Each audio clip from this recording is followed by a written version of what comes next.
Guys আসসালামু আলাইকুম। আজকে আমি রান্না করব। আজকে নতুন একটা ভিডিও নিয়ে আসলাম। নতুন ভিডিওর মধ্যে আজকে থাকবে ধুদুল দিয়ে, চিংড়ি মাছ দিয়ে, কাঁঠালের বিচি দিয়ে রান্না করব। ভালোভাবে ধুদুলটা ধুয়ে পরিষ্কার করে নিচ্ছি।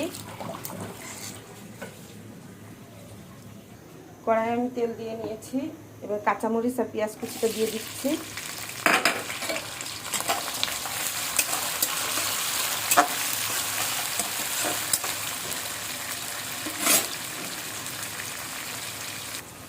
একটু স্বাদ মতো লবণ দিয়ে দিচ্ছি।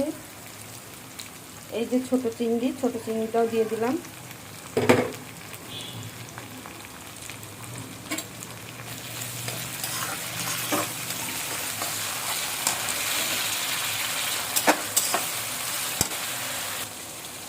এখানে আমি ধনিয়া জিরার গুঁড়া, হলুদের গুঁড়া, লাল মরিচের গুঁড়া, রসুন বাটা দিয়ে মশলাটা ভালোভাবে কষিয়ে নেব।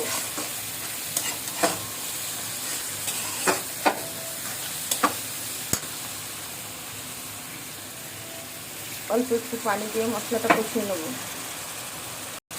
মশলাটা কষানো হয়ে গেছে। আমি এখানে কাঁঠালের বিচিগুলো ছিলে ধুয়ে পরিষ্কার করে সিদ্ধ করে ফ্রিজে রেখে দিয়েছিলাম। আজকে আমি ছোটো ছোটো করে কেটে এখন আমি তরকারির ভিতরে দিয়ে দিচ্ছি।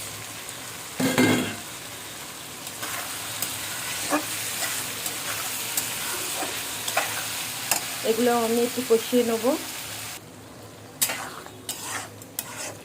তরকারিটা কষানো হয়ে গেছে। এবার আমি কেটে রাখা ধুদুলগুলো সব দিয়ে দিচ্ছি।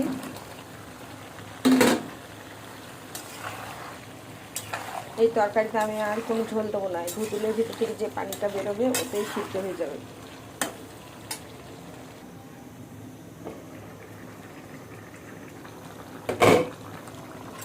সবজি থেকে কতগুলো পানি বের হয়েছে।